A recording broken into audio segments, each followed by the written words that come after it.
हम लोग का चैप्टर स्टार्ट होने वाला है आज बहुपद। बहुपद का हम लोग फर्स्ट एक्सरसाइज देखेंगे 2.1। 2.1 एक्सरसाइज में जो है बीटीबीसी में आपको ग्राफ पढ़ना है। तो सबसे पहले हम ग्राफ के समीकरण के बारे में कुछ समझा देते हैं और कुछ कैसे हल निकलता है, कैसे मान निकलता है, इस सब के बारे में पहले छोटा सा हम लोग क्लिप देख लेते हैं। उसके बाद हम अच्छे से इसको पढ़ेंगे। ध्यान देना, जैसे मान लो एक समीकरण हम लिखते हैं 2x प्लस वाई बराबर 4। 2x प्लस वाई बराबर 4, यह एक समीकरण हुआ। इधर ध्यान दो। अब देखो, इसमें से कोई भी एक पद कॉमन ले सकते हैं, चाहे x वाला पद कॉमन लो या y वाला पद। किसको कॉमन ले लें? x वाले को। चलो ठीक है, वैसे y वाले को लोगों को आसानी होगा। चलो ठीक है, x को ही ले लेते हैं। 2x का 2x आ गया, 4 का 4, यह y उधर गया तो माइनस y। x कॉमन ले लिए तो 4y बटा में 2। अगर मान लो यहाँ पे हम y कॉमन लेते तो y बराबर क्या हो जाता? 4 माइनस 2x। बस हो गया। y में ज़्यादा हमको सॉल्व करना नहीं पड़ता। और इसमें देखो ना, 2 स्टेप इतना हो गया और उसमें सिर्फ 1 स्टेप। ये समीकरण सिर्फ हल हुआ है। अब इसमें ग्राफ के लिए हमें मान निकालना होता है, ठीक है। अब जैसे मान लो एक बॉक्स बनाते हैं, ठीक है। ये x वाला बॉक्स और ये y वाला बॉक्स, ये x वाला बॉक्स और ये y वाला बॉक्स, ठीक है। अब ध्यान देना, हम y के स्थान पे क्या रखें जो कट जाना चाहिए? तो हम 0 रख देते। y के स्थान पे क्या रखते हैं? 0। y के स्थान पे क्या रख दिए? 0। तो 4 में से क्या घटेगा? अच्छा हाँ, ये y 4 यहाँ पे क्या पड़ेगा? 0 ना। तो 4 में से 0 गया तो क्या बचा? 4 बटा में 2। 2 से 4 को भाग करेंगे तो 2 दूना 4, क्या आया? 2। समझ में आ रहा ना? अगर मान लो हम y के स्थान पे क्या रख दिए? 2 रख देते हैं, तो 4 में से 2 घटेगा ना, तो क्या बचेगा? 2 बटा में 2। 2 से 2 में भाग लगेगी तो 1। हम यहाँ पे 1 क्यों नहीं रखें? क्योंकि 4 में से 1 घटाओगे तो क्या आएगा? 3 बटा 2, जो कि कटने वाला पूरा पूरा नहीं है, इसलिए हमने इसको रखा। समझ में आया ये बातें? अब देखो, जैसे भी सॉल्व करो आंसर उतना ही आने वाला है। अब यहाँ पे x का मान क्या है? 2। तो हम भी यहाँ x के मान क्या रख लेते हैं? 2। यहाँ ना x है, तो 2 से 2 में गुना हुआ तो, यानी x के जगह पे 2 रखोगे तो क्या हो जाएगा? 2 दूना 4 में से 4 गया तो 0। अब x का मान क्या रख दे? 1 रख दिए ना। 2 गुना में 1 क्या होगा? 4 में से 2 गया तो क्या दोनों में कोई अंतर है? कहने का मतलब, जब भी हम ग्राफ खींचेंगे तो एक हमारा इक्वेशन दिया रहेगा और इसमें से एक पद और एक पद, कोई भी एक पद को लेके हम पहले समीकरण को सॉल्व करेंगे, फिर मान निकालेंगे। अब देखो, हम लोग को जो 2.1 में पढ़ना है, अब इसका एक ग्राफ खींचते हैं। अधिकतम मान कितना गया है? 2 ही ना गया है, तो अधिकतम मान हम 2 लेंगे। ये क्या है? हमारा मूल बिंदु। मूल बिंदु का निर्देशांक क्या होता है? 9 क्लास में पढ़े, 0 0। यह क्या होगा? 1। ये सेम दूरी होना चाहिए, 2, फिर ये 1, फिर ये 2, इधर माइनस 1, माइनस 2, माइनस 1, माइनस 2। अब देखना, x का मान 0 ना, और y का मान 0, x का मान 2, ये रहा ना। अरे ये x वाला है और ये y। भारती कुमारी, नाम लिखो तो, जो सब हल्ला कर रहा है। आ रहे हैं, रुको, ध्यान दो। अब x का मान क्या है? 2 है, तो 2 है, और y का मान 0। अब देखो ना, यहाँ से 0 जाएगा y का, और x पे 2, ये कटा। उसके बाद x का मान 1 और y का मान 2। x का मान 1 कहाँ है? ये रहा, और y का मान 2, ये रहा ना। ये ऐसे कुछ गया, ठीक है। अब मान लो, अब यहाँ से हम एक रेखा खींचेंगे जो इस पर से थोड़ा सा टेढ़ा हो गया ना, इस पर से गुजरता हुआ इस तरीके से गुजरेगा, ठीक है। मान लो, तो इस रेखा के मूल बिंदु के निर्देशांक, या इस रेखा में कितने शून्यक होंगे? जो x पे कट रहा है उसी को शून्यक बोला जाएगा। क्या को कटा है? 1 को ना कटा है। इस रेखा के कितने शून्यक? 1 शून्यक। इसको भी रखेंगे तो सेम ना आएगा जी। इस रेखा के कितने शून्यक? 1। तो जो x पे जितने बार कटेंगे उतने ही क्या कहलाएंगे? शून्यक कहलाएंगे। वाई पे नहीं लेना है शून्य, सिर्फ एक्स के लिए शून्य होता है, जो आपको चैप्टर में हम लोग देखने वाले हैं। खैर अगर आप जब बहुपद में हम लोग पढ़ेंगे, ठीक है, तो जो x और y दोनों का मान आता है वो दोनों शून्य कहलाता है, लेकिन यहाँ पे जो हमें ग्राफ में है सिर्फ x वाले को शून्य के रूप में गिनना है, ठीक है। चलो देखो एक्सरसाइज 2.1 या प्रश्नावली 2.1, प्रश्नावली 2.1 क्या है क्वेश्चन कर रहा है, किसी बहुपद px के लिए y बराबर px का ग्राफ नीचे आकृति 2.10 में दिया है। प्रत्येक स्थिति में px के लिए शून्यकों की संख्या ज्ञात करना है। किसके लिए शून्यकों की संख्या? px के लिए हमें बोला है, तो सिर्फ हम x का शून्यक देखेंगे। अगर यहाँ पे लिखा रहता py के लिए शून्यकों की संख्या तो हम y को गिनते, है कि नहीं। किसके लिए लिखा है? x के लिए, तो हम x की सिर्फ शून्यकों की संख्या गिनेंगे। चलो पहले हम फिगर बना लेते हैं। पहला क्वेश्चन,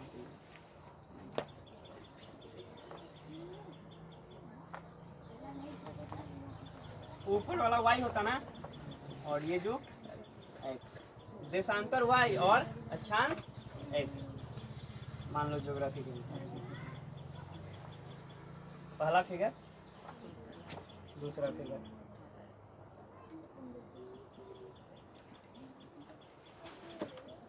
ये y x डैश मूल बिंदु 0, ठीक है। तीसरा फिगर,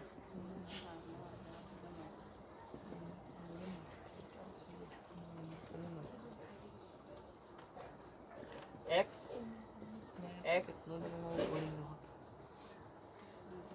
y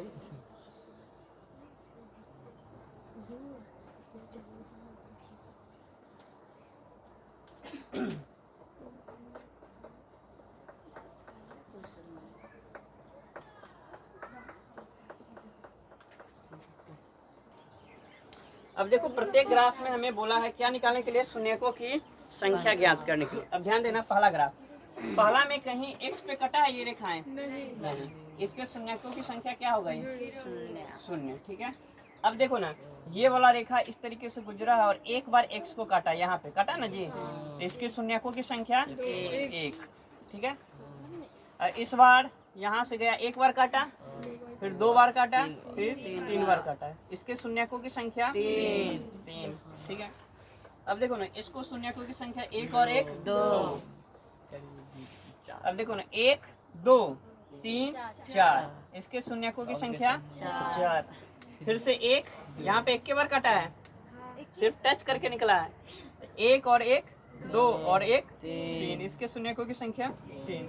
यहाँ पे देखना था px के लिए, अगर हम मान लो इसी फिगर में बोले py के लिए कितने शून्यकों की संख्या? 1, क्योंकि y को एक बार काटा है। y का भी शून्य, हाँ, किसी का भी हो सकता है। हमें x का पूछा है तो हम x का बताए, हमें y का। क्या क्वेश्चन है, ध्यान से देख। किसी बहुपद px के लिए y बराबर px का ग्राफ नीचे दिया गया है। किसका ग्राफ दिया है? px का, ठीक है, y के लिए। प्रत्येक स्थिति में px के शून्यकों की संख्या, तो हम x का शून्यक नहीं निकाला है। अगर यहाँ पे रहता py के शून्यकों की संख्या, तो कितना होता है इसका? 1। इसका कितना होगा? 1 नहीं होगा, y कट रहा है ना, y के लिए सिर्फ पूछ रहे हैं। इसमें y के लिए 1, इसमें y के लिए 0, इसमें y के लिए 1 यहाँ कट रहा है, इसमें y के लिए 1 यहाँ कट रहा है, ठीक है। समझ में आया ना, x और y के लिए शून्यकों की संख्या। हाँ, ये क्वेश्चन आपका 2.1 एक्सरसाइज 1 खत्म हो गया है, ठीक है। इसके बाद हम लोग एक्सरसाइज 2.2 में आएंगे, को समझेंगे क्वेश्चन क्या कर रहा है कि नहीं। ध्यान देना, क्वेश्चन है निम्न द्विघात बहुपदों के शून्यक ज्ञात कीजिए। हमने बोला था एक समीकरण दिया रहेगा और एक बहुपद दिया रहेगा, उसका क्या करेंगे हम लोग? फर्स्ट इंटू लास्ट करके 2 मान निकालेंगे, यानी x का मान निकालेंगे। x का मान ही क्या कहलाएगा? शून्य कहलाएगा। और जो 2 x का मान आएगा, एक x का मान अल्फा, दूसरे x का मान बीटा कहलाएगा, ठीक है। और उसके बाद जो शून्यकों का योगफल और गुणांक हम लिखवाए थे, अल्फा प्लस बीटा शून्यकों का योगफल और अल्फा इंटू बीटा शून्यकों का गुणनफल, उस पे क्या करेंगे? इसको जांचेंगे कि दोनों बराबर आता है कि नहीं। ये साथ में हमको करना है। तो सबसे पहले देखो, पहला क्वेश्चन है x² - 2x - 8। समझ में आया क्वेश्चन को क्या करना है? निम्न द्विघात बहुपदों के शून्यक ज्ञात कीजिए। शून्यक मतलब होता है x का वैल्यू, ये समझ में आ रहा है। शून्यक मतलब x का वैल्यू। तो इसे x का वैल्यू निकालने के लिए हम लोग क्या करेंगे, फर्स्ट इंटू लास्ट करेंगे। दूसरा, जब आप लोग द्विघात बहुपद पढ़िएगा ना तो उसमें क्या होता है, उसमें भी x के लिए अलग फॉर्मूला आता है, ठीक है। x बराबर minus B plus minus root under D बटा में 2a, तो वो हम लोग अभी नहीं, हम लोग इसको किससे निकालेंगे, फर्स्ट इंटू लास्ट से निकालेंगे, ठीक है। तो निम्न द्विघात बहुपद का शून्यक ज्ञात कीजिए। ये तो हो गया शून्यक, x का वैल्यू जो आ जाएगा फर्स्ट इंटू लास्ट से वो हो गया शून्यक। उसके आगे क्या बोला है, शून्यकों तथा गुणांकों के बीच संबंध। शून्यकों का मतलब हो गया अल्फा प्लस बीटा और गुणांक का मतलब हो गया अल्फा इंटू बीटा, ठीक है। के बीच संबंध की सत्यता की जांच कीजिए। फिर जांच भी करना है कि दोनों तरफ बराबर है कि नहीं। चलो देख लो, इसके बराबर में 0 दे सकते हैं ना। अब देखो एक्स स्क्वायर का एक्स स्क्वायर, अब देखो एक्स स्क्वायर से 8 में गुना होगा, फर्स्ट इंटू लास्ट इसका नियम है ना, फर्स्ट और लास्ट का क्या हो गया, गुना। तो एक्स स्क्वायर से 8 में गुना हो गया तो क्या आ गया, 8x स्क्वायर या 8x स्क्वायर जो भी बोलो। अब एक्स स्क्वायर से 8 में गुना हुआ तो किस में आएगा, प्लस गुना माइनस, है ना, यहाँ पे प्लस है ना जी, प्लस गुना माइनस, तो क्या गया माइनस 8x स्क्वायर है।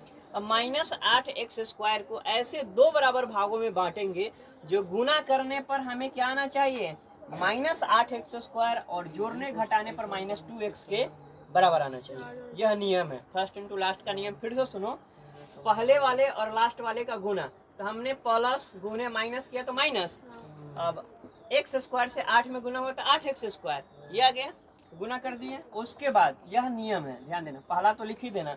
उसके बाद नियम है, जो गुना करने पर आएगा उसको दो ऐसे बराबर भागों में तोड़ो जो गुना करने पर यही आ जाए, ठीक है, और जोड़ने घटाने पर कितना आ जाए, बीच वाले के बराबर आ जाए, है ना।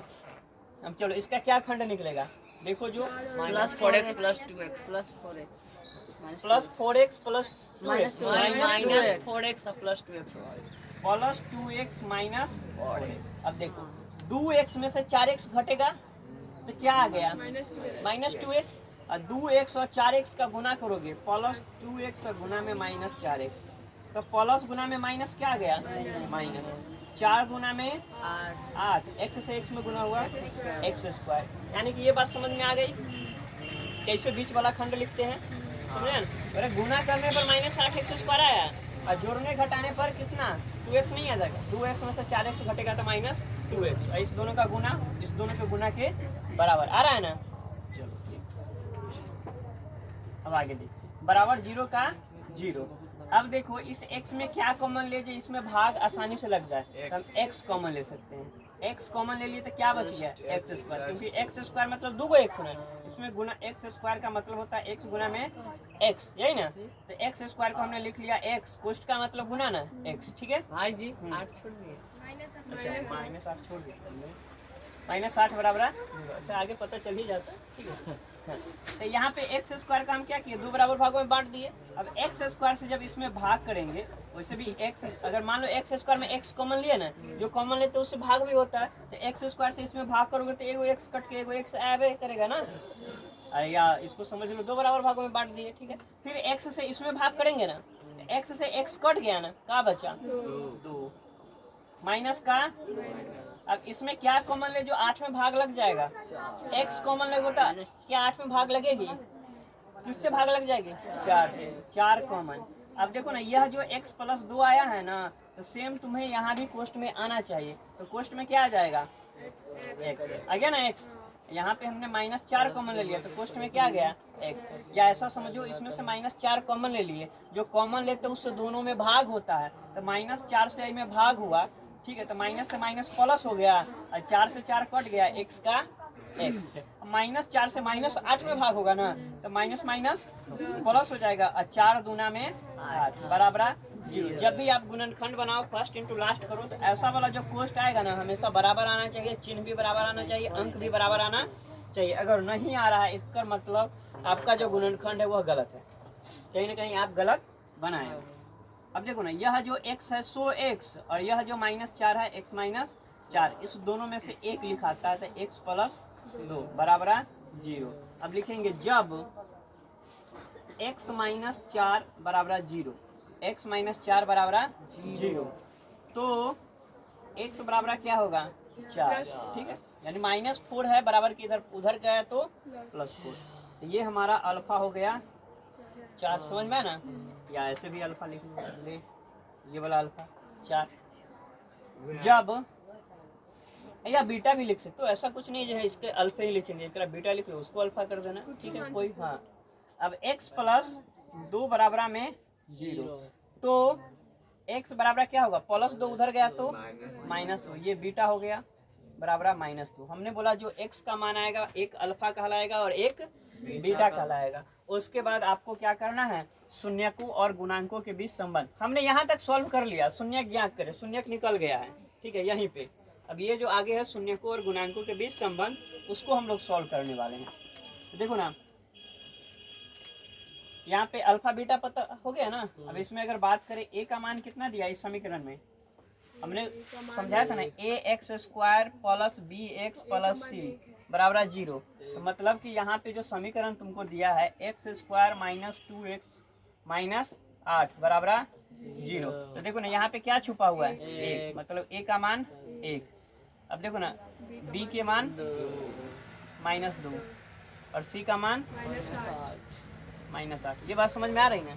तो यहाँ पे हमने ले लिया a का मान 1, b का मान -2 और c का मान -8। ये बात समझ में आ रही है, ताकि हमको क्वेश्चन नहीं देखना पड़ेगा, इसलिए इसको लिख लिए हैं, ठीक। अब देखो फार्मूला होता है अल्फा प्लस बीटा बराबर माइनस बी बाई ए। अब ध्यान देना, अल्फा कितना आया है 4, अल्फा की जगह पे क्या होगा 4। बीटा कितना आया है -2, तो बीटा की जगह पे क्या होगा -2। अगर डबल चिन्ह है तो अगला को पोस्ट में रख देना है, ठीक है। यानी 4 अल्फा और बीटा तो क्या है माइनस में है ना, एक तो प्रश्न से प्लस और इसमें माइनस है, इसलिए किस में चला गया पोस्ट में। अगर तुम नहीं लिखोगे तो ऐसा कभी देखिए लिखल +-2 नहीं ना, इसलिए इसको क्या करेंगे पोस्ट में रख देंगे। -b/a, हमारा -b क्या है -2। चलो लिख ही लेते, माइनस ये वाला माइनस, ठीक है, और ये -2 है तो b की जगह पे क्या आ गया -2। अरे एक तो ये माइनस और b भी -2 है, तो माइनस बटा में a क्या है हमारा 1 है, अल्फा 4 है ना, a तो हमारा 1 ही है ना। चलो अब देखो ना, 4 का 4 प्लस माइनस -2, माइनस माइनस क्या हो जाएगा प्लस हो जाएगा ना, यानी माइनस कोष्ट का मतलब गुना, माइनस गुने माइनस प्लस 2 बटा में 1। अब देखो ना 4 में से 2 गया था 2 और इधर 1 से 2 में भाग हुआ तो 2, दोनों तरफ बराबर आया ना। ये हो गया एक शून्यकों के बीच संबंध को हमने क्या कर दिया सत्यापित। अब हम लोग किसके बीच सत्यापित करेंगे, गुणांकों के बीच। क्या होता फिर अल्फा इंटू बीटा बराबर c/a लिखवाए थे ना। इसे बोलते हैं शून्यकों का गुणनफल। हिंदी में हमने बोला था हिंदी नहीं लिखेंगे, लिखेंगे शून्यकों का गुणनफल में अल्फा इंटू बीटा। अल्फा का मान कितना आया 4, बीटा का मान -2 और c का मान कितना है -8 और a का मान 1। अब देखो ना 4 से -2 में गुना हुआ तो -8, 1 से -8 में भाग होगा तो -8, माइनस से माइनस काट दो तो 8 बराबर 8। यह संबंध क्या हो गया सत्यापित यानी प्रमाणित। Answer 1 minute.